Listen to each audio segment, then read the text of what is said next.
लोकसेवा पारखी सम्पूर्ण साथीहरुमा मेरो नमस्कार। स्वागत छ यहाँलाई 99% लोकसेवा युट्युब च्यानलमा। आज हामी 2079 साल वैशाख महिनाको 3 गते राजधानी दैनिकमा प्रकाशित लोकसेवा तथा शिक्षक सेवा आयोगसँग सम्बन्धित वस्तुगत प्रश्नोत्तरहरूको संगालो लिएर जुटेका छौं। यदि यहाँहरू विगतको हप्ताको राजधानी दैनिकको बारेमा अध्ययन गर्न चाहनुहुन्छ भने माथिको आई बटन अथवा तलको डिस्क्रिप्सन बक्स अथवा हाम्रो च्यानलको प्लेलिस्ट राजधानी दैनिकमा पनि गएर हेर्न सक्नुहुनेछ। सुरु गरौं राजधानी दैनिकमा प्रकाशित वस्तुगत प्रश्नोत्तरहरू।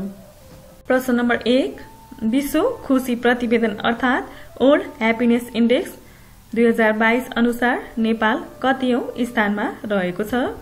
84औं स्थान। प्रश्न नम्बर 2 मा छ, नेपाली भाषामा निर्माण गरिएको पहिलो चलचित्र कुन हो? सत्य हरिश्चन्द्र।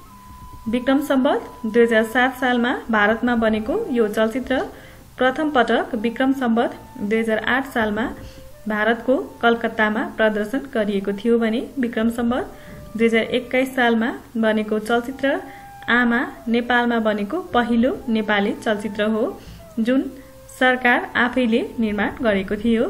प्रश्न नम्बर 3, नेपाल र चीन बीचको प्रमुख व्यापारिक नाका तातोपानी कुन जिल्लामा पर्दछ? सिन्धुपाल्चोक जिल्लामा। भोटेकोशी गाउँपालिकामा पर्ने तातोपानी नाका 2072 को वैशाख 12 को भूकम्प पश्चात बन्द रहेको छ। प्रश्न नम्बर 4, 17औं संस्करणको आहा रारा गोल्ड कप कसले जित्यो? 3 स्टार क्लबले। प्रश्न नम्बर 5, नेपालसँग दौत्य सम्बन्ध कायम हुने मुलुकको संख्या पञ्चायती व्यवस्थाको अन्त्यसम्ममा कति पुगेको थियो? 96वटा। 96औं मुलुक बोलिभिया रहेको थियो। त्यसैगरी 2007 साल अगाडि नेपालसँग दौत्य सम्बन्ध कायम हुने मुलुकको संख्या 4वटा रहेको छ। हाल नेपालसँग दौत्य सम्बन्ध कायम भएका राष्ट्रहरूको संख्या 176 पुगेको छ। 176औं राष्ट्र बेलिज हो। प्रश्न नम्बर 6, मुख्यमन्त्री जनता स्वास्थ्य परीक्षण कार्यक्रम कुन प्रदेशले सञ्चालनमा ल्याएको छ? प्रदेश नम्बर 3 ले। प्रश्न नम्बर 7, विदेशी लगानी भित्र्याउने उद्देश्यले नेपालमा लगानी सम्मेलन नेपाल इन्भेस्टमेन्ट समिट 2019 कहिले सम्पन्न भयो? 2075 को चैत्र 15 र 16 गते। तदनुसार 2019 मार्चको 29 र 30 तारिखमा। सो सम्मेलनमा 40 देशबाट 600 बढी लगानीकर्ताको सहभागिता रहेको थियो भने निजी क्षेत्रका 27 सहित सरकारले कुल 77 परियोजना प्रस्तुत गरेको थियो। प्रश्न नम्बर 8, संयुक्त राज्य अमेरिका र चीन बीचको पछिल्लो चरणको व्यापार वार्ता बेजिङमा कहिले सम्पन्न भयो? 2019 मार्चको 28 र 29 गते। प्रश्न नम्बर 9, व्यावसायिक रूपमा 5औं पुस्ता अर्थात 5G सेवा सञ्चालन गर्ने पहिलो देश कुन हो? दक्षिण कोरिया। दक्षिण कोरियाले सामसुङ इलेक्ट्रोनिक्सको नयाँ स्मार्टफोनसँगै 2019 अप्रिल 5 बाट 5G प्रविधि 20 गुणा तीव्र हुने जनाएको छ। प्रश्न नम्बर 11, नेपालमा पहिलो पटक आयोजना भएको लोकतन्त्र मेला कहिले सम्पन्न भयो? विक्रम सम्वत 2075 को असोज 4 देखि 6 गतेसम्म। प्रश्न नम्बर 12, नेपाल र कम्बोडिया बीच द्विपक्षीय हवाई सम्झौता कहिले भयो? 2018 को नोभेम्बर 29 तारिखमा। प्रश्न नम्बर 13, संसारकै ठूलो निर्वाचनका रूपमा हेरिएको भारतीय लोकसभा निर्वाचन कहिले सुरु भयो? सन् 2019 अप्रिलको 11 तारिखमा। यो निर्वाचनमा 90 करोड मतदाताले मतदान गरेका छन्। 543 लोकसभा सिटका लागि 7 चरणमा मे 19 सम्ममा मतदान भएको थियो। प्रश्न नम्बर 14, नेपाल सरकारले देशमा विद्यमान रहेका 4वटै विकास क्षेत्र कहिले खारेज गर्ने निर्णय गर्यो? विक्रम सम्वत 2075 को चैत्र 28 गते। प्रश्न नम्बर 15, नेपाल र चीन बीच पारवहन सम्झौताको प्रोटोकल मन्त्री परिषदद्वारा कहिले पारित भयो? विक्रम सम्वत 2075 फागुनको 30 गते। प्रश्न नम्बर 16, बाल तथा मातृ मृत्युदर कम गर्ने उद्देश्यका साथ शून्य होम डेलिभरी अभियान सञ्चालन गर्ने स्थानीय तह कुन हो? गुल्मीको मालिका गाउँपालिका। प्रश्न नम्बर 17, अक्सफोर्डका अनुसार 2018 को डिक्सनरी शब्द वर्ष टक्सिक हो भने क्याम्ब्रिजका अनुसार के हो? Nomophobia. Cambridge word of the year 2021 भने पर्सिभेरेन्स रहेको छ। प्रश्न नम्बर 18 सन् 2019 जनवरी 18 मा युनेस्कोले विश्वको कुन शहरलाई विश्वको वास्तुकलाको राजधानी घोषणा गरेको छ? ब्राजिलको रियो डी जेनेरियो। प्रश्न नम्बर 19 ऊर्जा बचतको विश्वव्यापी अभियान अर्थ आवर को सुरुवात कहिले र कुन देशबाट भएको हो? अस्ट्रेलियाबाट सन् 2007 मा। प्रश्न नम्बर 20 दुर्लभ वन्यजन्तु रेड पान्डा अर्थात हाब्रेको प्रजनन केन्द्र कहाँ स्थापना गरिएको छ? इलामको स्कन्दपुरमा। प्रश्न नम्बर 21 चीन सरकारको सहयोगमा विस्तार गरिएको कलंकी कोटेश्वर चक्रपथ खण्ड नेपाललाई कहिले हस्तान्तरण गरियो? विक्रम सम्वत 2075 मा। प्रश्न नम्बर 22 नेपाली साहित्यको इतिहासमा पहिलो पटक 13 जना कविद्वारा सिर्जित महाकाव्य कुन हो? आरोहण। सो महाकाव्य 2075 को मंसिर 15 मा सार्वजनिक गरिएको थियो। प्रश्न नम्बर 23 सन् 2019 मार्च 14 मा मोजाम्बिकका 177 किलोमिटर प्रति घण्टाको वेगमा आएको आँधीको नाम के दिइएको छ जसले गर्दा 1000 भन्दा बढीको निधन भएको थियो? इडाई। प्रश्न नम्बर 24 मलेसियाका नवनिर्वाचित राजा सुल्तान अब्दुल्लाह सुल्तान अहमद शाहले राज्यारोहण कहिले गर्नुभयो? सन् 2019 को जनवरी 31 मा। प्रश्न नम्बर 25 हरेक वर्ष मार्च 15 मा मनाइने विश्व उपभोक्ता अधिकार दिवस 2019 को नारा के रहेको छ? गुणस्तरीय वस्तु र सेवामा उपभोक्ताको अधिकार हामी सबैको सरोकार। प्रश्न नम्बर 26 1 मिनेटमै 123 जनासँग अंकमाल गरी विश्व कीर्तिमान राख्ने 24 वर्षीय बालक को हुन्?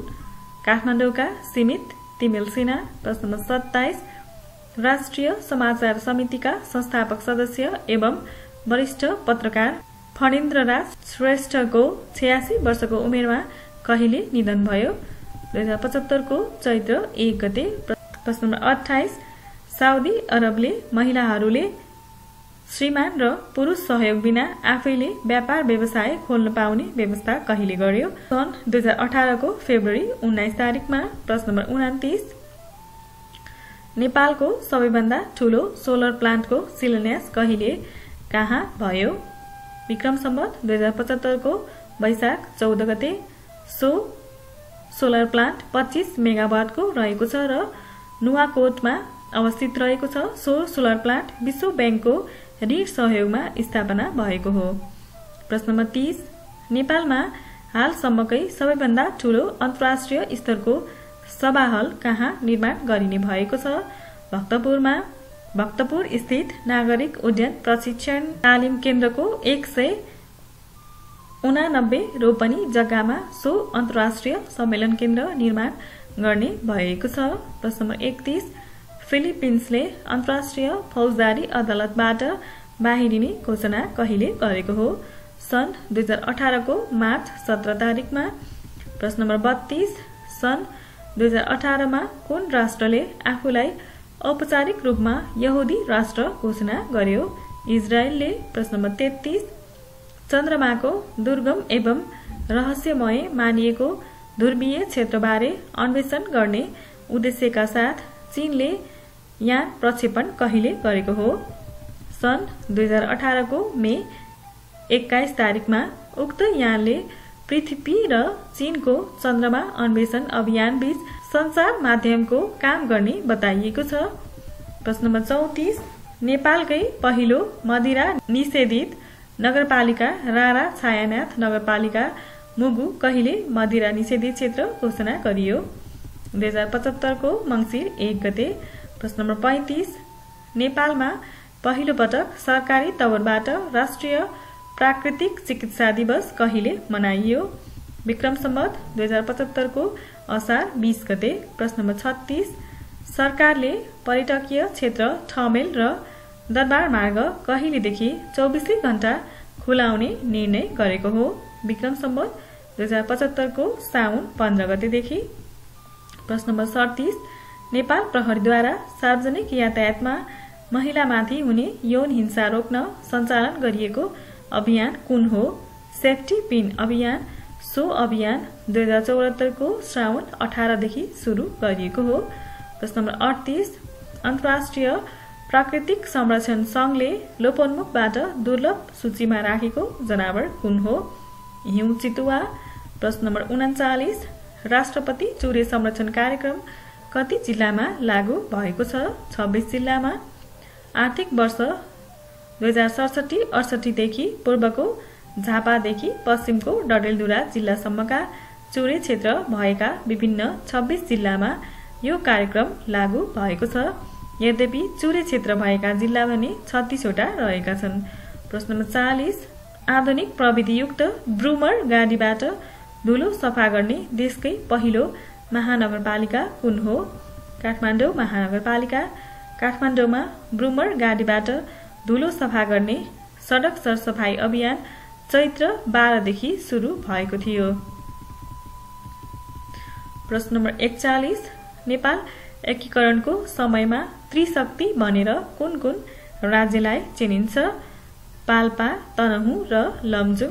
प्रश्न नम्बर 42 कर्णाली नदीको इतिहास र सभ्यता बचाउन कर्णालीमा तेस्रो राष्ट्रिय नदी शिखर सम्मेलन कहिले सुरु भयो? विक्रम सम्वत 2075 को चैत्र 14 गते। प्रश्न नम्बर 43 काजाकिस्तानले आफ्नो देशको राजधानीको नाम परिवर्तन गरी के नामाकरण गरेको छ? नुर सुल्तान। सन् 2019 को मार्च 23 मा राजधानी अस्तानाको नाम परिवर्तन गरी नुर सुल्तान बनाइएको छ। प्रश्न नम्बर 44 राष्ट्रिय परिचय पत्र सर्वप्रथम कुन जिल्लामा वितरण गरियो? पाँचथर जिल्लामा 2077 सालको मङ्सिर 3 गतेदेखि। प्रश्न नम्बर 45 सोलुखुम्बुको लुक्ला स्थित तेन्जिङ हिलारी विमानस्थलमा समिट एयरको जहाज कहिले दुर्घटना भयो?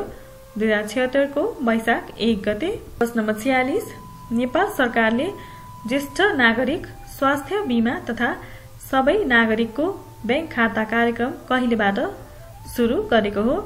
2076 को वैशाख 1 गतेबाट। प्रश्न नम्बर 47 आफूले प्राप्त गरेको म्यागासेसे पुरस्कार लगायतका विभिन्न राष्ट्रिय अन्तर्राष्ट्रिय पुरस्कारहरूको बिक्री मार्फत सामाजिक कार्य गराउन लिलामीमा राख्ने नेपाली समाजसेवी को हुन्? महावीर पुन। प्रश्न नम्बर 48 अल्बर्ट आइन्स्टाइन फाउन्डेसनले तयार पारेको दूरदृष्टि राख्ने विश्वका 100 प्रमुख व्यक्तिको मनोनयनमा पर्न सफल नेपाली को हुन्? डाक्टर सन्दु पुरोहित। प्रश्न नम्बर 49 नेपाल सरकारले सत्यमोहन जोशीलाई कहिले वाङ्मय शताब्दी पुरुष उपाधि प्रदान गरेको थियो? विक्रम सम्वत 2074 को वैशाख 21 गते। र प्रश्न नम्बर 50 मा छ विश्वकै अग्लो स्थानमा 5644 मिटरको सोलुखुम्बुको काला पत्थरदेखि 3780 मिटरको स्याङबोचेसम्मको 21.7 किलोमिटरमा अन्तर्राष्ट्रिय हाफ म्याराथन कहिले भयो? 2075 को वैशाख 12 गते। कोशिश शैक्षिक केन्द्र नयाँ बानेश्वरको संकलनमा रहेको राजधानी दैनिकमा प्रकाशित लोकसेवा तथा शिक्षक सेवा आयोगसँग सम्बन्धित वस्तुगत प्रश्नोत्तरहरूको संगालो यही समाप्त हुन्छ। यहाँको समय निरन्तर अध्ययनमा बितिरहेको छ भन्ने आशाको साथ आजको लागि बिदा हुन चाहे। हस्त धन्यवाद।